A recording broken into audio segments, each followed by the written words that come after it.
నారాయణ నారాయణ. దేవేంద్ర, అసురశక్తి మరలా జాగృతమైనది. తమరు చూస్తున్నారు కదా. సదా ఇటులనే ఎందుకు అగును?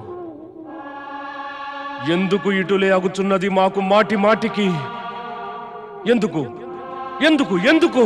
దేవేంద్ర, ఇందుకు హతాశులవ్వవలసిన ఆవశ్యకత ఏమున్నది? ఇది ప్రకృతి నియమము. ఇది ఎటువంటి ప్రకృతి నియమం దేవర్షి? మాటి మాటికి మా పైన అసురుల ఆక్రమణ జరుగును. మాటి మాటికి మా నుండి స్వర్గం హరించబడుతుంది. ఇక ఈ సంఘర్షణ చేచు మేము దుర్దశకి చేరినంత అప్పుడు త్రిమూర్తులలో ఎవరో ఒకరు మా సహాయం కొరకు వచ్చేదరు. మేము విజయులమై మరలా స్వర్గం సంప్రాప్తించుకోగలుగుతాం. కానీ అటు పిమ్మట మరణించినట్టి అసురులలో వారి ఒక అంశయో ఒక వంశజుడో మరలా తల ఎత్తి మాకు ఎంతో కష్టకారణంగా తయారగును, అకారణంగా రెచ్చగొట్టెదరు. ఎందుకిట్లు జరుగును దేవర్షి? ఎందుకు? ఇది ప్రకృతి యొక్క ఎట్టి నియమం దేవర్షి. ఉద్రేకమును అదుపుయందు ఉంచుకోండి దేవేంద్ర. ఉద్రేకమునందు సత్యము తమరి యొక్క వాక్కు నుండి బయల్పడుతున్నది. తమరు విధి విధానమును ఆ ప్రకృతి నియమములనే ప్రశ్నించేటి సాహసము చేయుచున్నారు. నారాయణ నారాయణ. తమరు ఏమనుకుంటున్నారు? ప్రకృతి తమరికి అన్యాయము చేయుచున్నదనియా? ఇంకా తమరేమనుకుంటున్నారు? తమరితో అవినీతి వ్యవహారము జరుగుతున్నది అనియా? ఇదేగా తమరు అనుకుంటున్నది? అటులే అగుచున్నది దేవర్షి, అటులే అగుచున్నది. మా ఎడల న్యాయముగా నీతిగా ఏమీ జరుగుటలేదు.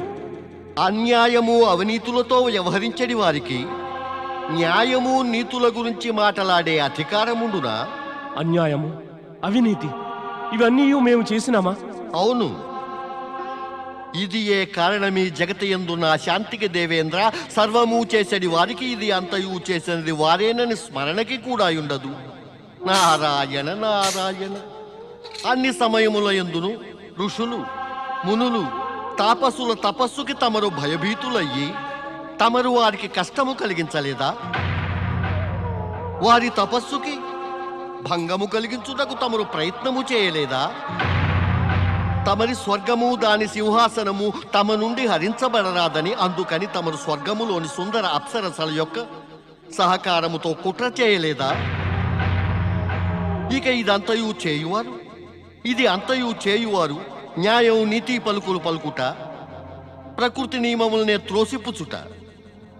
ఇటు వారి పలుకులు వినేటటువంటి వారి మనసులోనికి చేరగలవా? చేరవు దేవేంద్ర, ఎప్పటికీ చేరవు. ఈ సత్యం తమరు గ్రహించండి. ఈ జగతిలో ఎవరు ఎవరికీ అకారణంగా కష్టం కలుగజేయరు. దేవర్షి, అయితే ఇదే క్రమం సదా మాకు వర్తించునా? మేము సదా ఇదే విధముగా ఈ అసురులచే బాధింపబడవలెనా? వరుణదేవ, తమరి యొక్క ప్రశ్న ఎంత చిన్నదో దాని సమాధానమంత చిన్నది కాదు. మరైనా నేను తమరందరికీ ఈ జగతిలోని గొప్ప సత్యము చెప్పేదను. జగతి యందు సత్వగుణము తన సామర్థ్యమును చూపిన తమో గుణము తన అస్తిత్వమును ప్రకటించ వెనుకంజ వేయదు. ఈ సత్యమునే ఇంకొక విధముగా చెప్పేదని. జగతిలోని సాత్వికతను సంతులనములో ఉంచుటకు ప్రకృతి నియమానుసారముగా తామసికత్వము ఆవశ్యకమే. దేవర్షి, తమరి ఈ గూఢ భాషణము మాకు అర్థమవటలేదు. అవును దేవర్షి, కృప చూపి సాత్వికత తామసికత్వముల రహస్యము స్పష్టీకరించండి. నారాయణ నారాయణ. స్పష్టమేమిటి? నేను దీన్ని సరళమే చేసేదను. మనము మన శరీరము పైన ధరించడి వస్త్రములను శుభ్రముగా ఉంచుటకు ఉతుకుట ఎందుకు ఆవశ్యకమగును? ఎందుకనగా మట్టి మలినము వాయువుల కారణంగా వస్త్రముల అశుభ్రమగును. కానీ వస్త్రముల శుభ్రత ఎంత సమయం వరకు ఉండును? 1 లేక 2 దినములు. వేడిమి, మట్టి, ప్రదూషిత వాతావరణము కారణమున వస్త్రములు మరలా శుభ్రమైపోవును. వాటిని జలమునందు ఉతికి మరలా శుభ్రం చేయవచ్చును. 1-2 దినముల పిమ్మట అవి మరలా శుభ్రమైపోవును. ఇక ఇదే క్రమము జరుగుచునే ఉండును. శుభ్రపరిచే కృత్యమును ఆపిన ఎడల మలినము అశుభ్రత శరీరము వస్త్రముల పైన అధికారము చేపట్టును. రోగము బాధలు కూడా ఉత్పన్నమగును. వాటి నుండి ముక్తి పొందుటకు శుభ్రత అనే మహాప్రయాణమును ఆరంభించవలెను. మలినము అశుభ్రతల విస్తారము స్వాభావికము. వాటి నుండి ముక్తిని పొందే ప్రవృత్తి స్వాభావికమే. ఇంత జరిగిన పిమ్మట కూడా సత్యమేమంటే, ఇంకా మలినము అధికమైనచో జలమును పీల్చివేయును, జలము అధికమైనచో మలినమును తుడిచివేయును. తామసికత్వము మలినము వలనే సదా ముందుకు వచ్చు ప్రయత్నము చేయును. సాత్వికత జలము వలనే దానిని సదా వెనుకకి పంపే ప్రయత్నము చేయును. అంటే చెడు రూపములో అసురులు సచేతనులై ఉంటారు. ఇక మంచి అనురూపమున దేవతలు అసురుల కంటే అధికంగా సచేతనులైతే విజయము దేవతలదే అగును. అదే దుర్బలులైతే విజయము అసురులదే అగును. ప్రస్తుత పరిస్థితి కూడా అటులే మారుతూ వచ్చుతున్నది. జగతి యందు సాత్వికతను స్థిరముగా ఎంచుటకు సాత్విక వర్తన కలవారు బుద్ధిని సహాయముగా తీసుకుని సంఘర్షణ పడవలసినదే దేవేంద్ర. దేవర్షి, తమరు బుద్ధి సహాయమును తీసుకురమని ఉపదేశించినారు. అంటే మేము శ్రీ గణేశుణ్ణి ప్రసన్నులను చేసుకునవలే. తమరిప్పుడు సత్యానికి సమీపముగా వచ్చినారు పవనదేవ. ఈ మారు శుక్రాచార్యుని లక్ష్యము శ్రీ గణేశుడు. అంటే తామసికత్వము బుద్ధితో తలపడనుంది, దెబ్బ తిననుంది. శ్రీ గణేశుడు శుక్రాచార్యుణ్ణి ఈ దుర్మార్గ అసురుల బుద్ధిని సరిచేయనున్నారు.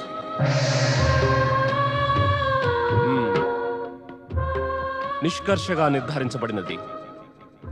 శ్రీ గణేష్ని ఆరాధన చేసి ఆయనను ప్రసన్నం చేసుకుంటేనే మనకు శుభం కలుగును. దేవర్షి నారదుని సంకేతం కూడా ఇదియే.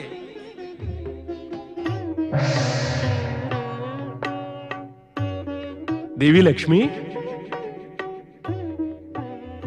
మహాలక్ష్మి,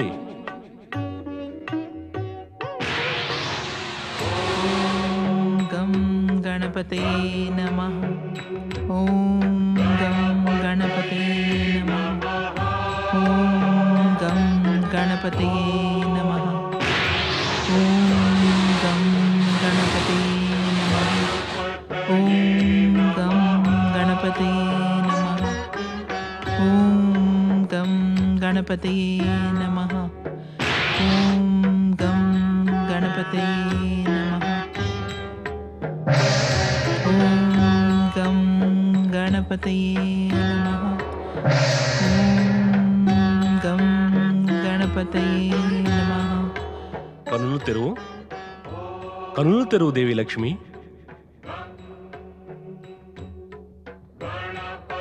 వైకుంఠము నుండి శ్రీ గణేష్ని ఆరాధించుటకు ఇచ్చటకు వచ్చే ముందు మమ్ము అడిగి ఉండవలసినది దేవి. శ్రీ గణేష్ని ఆరాధనకై తమరే అనుజ్ఞ ఇచ్చినారుగా ప్రభు. మరలా అడగవలసిన అవసరమేమున్నది? ఓం గం గణపతయే నమః. ఓం గం గణపతయే నమః. ఓం గం గణపతయే నమః. నారాయణ నారాయణ.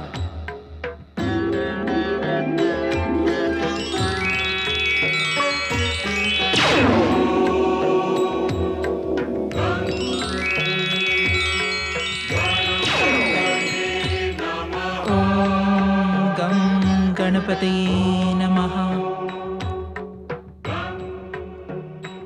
నేనిప్పుడు తమరిని కాదు, శ్రీ గణేష్ని చూడగోరుతున్నాను ప్రభు.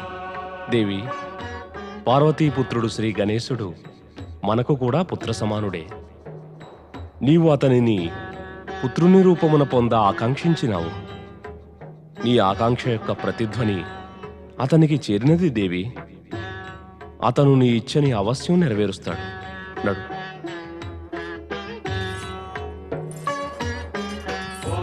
నిజమే చెబుతున్నారా స్వామి? దేవి, నీ స్వామిపై నీకు విశ్వాసం లేదా? అట్లు విచిత్రముగా ప్రశ్నించకండి. నా స్వామి జగతికే పాలకులు. వారిని మించి ఇంకెవరిని విశ్వసించగలను?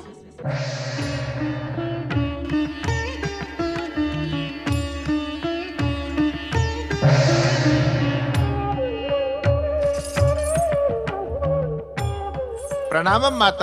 ప్రణామం పితాశ్రీ. శ్రీ గణేశ, మాత కావాలన్న నా మనోవాంఛను నీవు నెరవేర్చినావు. అందుచే నీవు గణేశుని కన్నా ఎక్కువగా పూర్ణానందుడివి. నిన్ను పూర్ణానందుడనియే పిలిచెదను.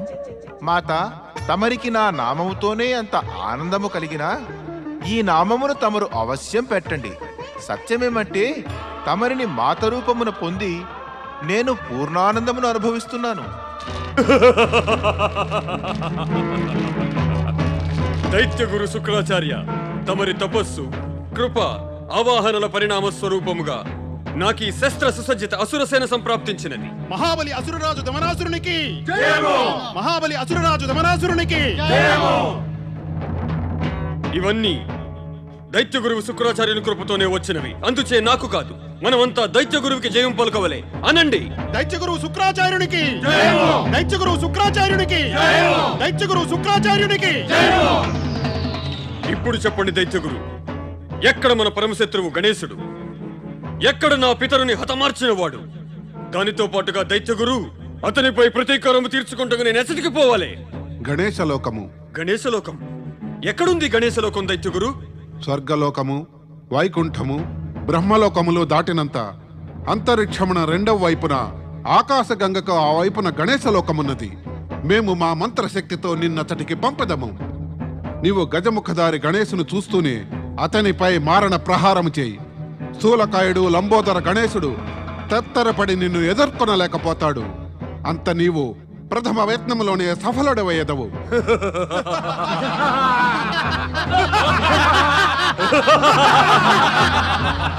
వెళ్ళు దమనాసుర, ఆకాశ మార్గమున శీఘ్రమే గణేశలోకము చేరుకో. నీ పితృ సంహారకుడిని సంహరించు. దైత్య గురువు శుక్రాచార్యునికి, మహాబలి దమనాసురునికి.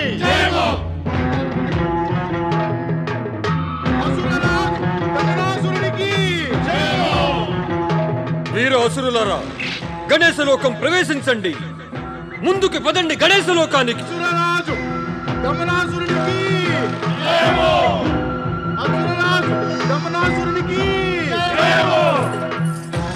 పదండి ముందుకి, పదండి గణేశలోకానికి. జై శ్రీ గణేశ. జై శ్రీ గణేశ.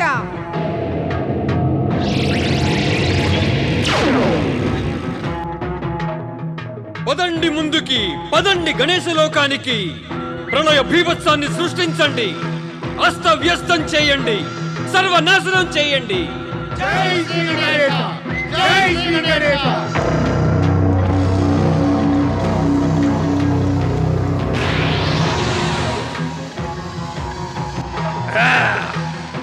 జై గణేశ.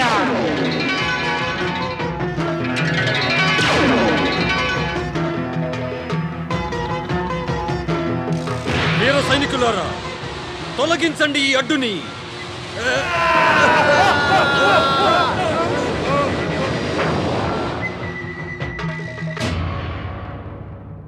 ఓరి మాయావి గణేశ, ఎసట దాగియున్నావు నీవు? బయటకు రా. దమనాసురా, నీవు కనుక శ్రీ గణేశునితో శత్రుత్వముతో గణేశలోకములో ప్రవేశించ ప్రయత్నిస్తే నీవిప్పుడే ఇదే సమయాన నాశనమయ్యదవు. లేదు, నేనిచ్చటకి నా పితరుని హత్యకి ప్రతీకారము తీర్చుకొని వచ్చినాను. ఓరి నా పితృహంతకుడా, ఎసట దాగియున్నావు నీవు? బయటకు రా. అరిచిదవంటే శ్రీ గణేశులు క్రోధితులగుదురు. ప్రసన్న భావంతో పిలిచినంత దర్శనమిచ్చెదరు. వద్దు, మాకు దర్శనమక్కరలేదు. మా ధ్యేయము గణేశుని మృత్యువు. నేను నా పితరుని మృత్యువుకి ప్రతీకారము తీర్చుకొనవలే. చెప్పు, ఎక్కడ ఆ గణేశుడు? శ్రీ గణేశులు ఎక్కడ ఉన్నను వారి శక్తి మా వెంట ఉన్నది. ఇంకా ఆయన శక్తిని ఎవ్వరూ ఎన్నడూ ఎదిరించనేలేరు. వెళ్ళు, వెళ్ళిపో. నీ ప్రాణములపై గనక నీకు ఆశ ఉంటే శీఘ్రమే ఈ చెడు నుండి వెళ్ళిపో. వీరువులు వెనుతిరిగెదరు, ఇంక వీరులు ఆక్రమణ చేసెదరు. ఆక్రమించండి.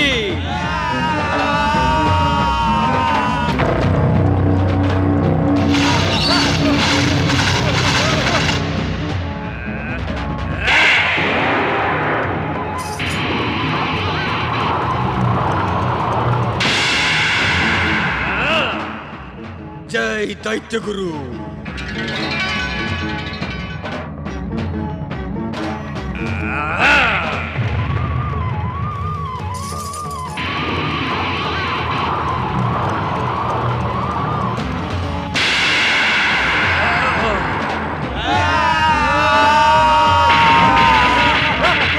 జై దైత్యగురు.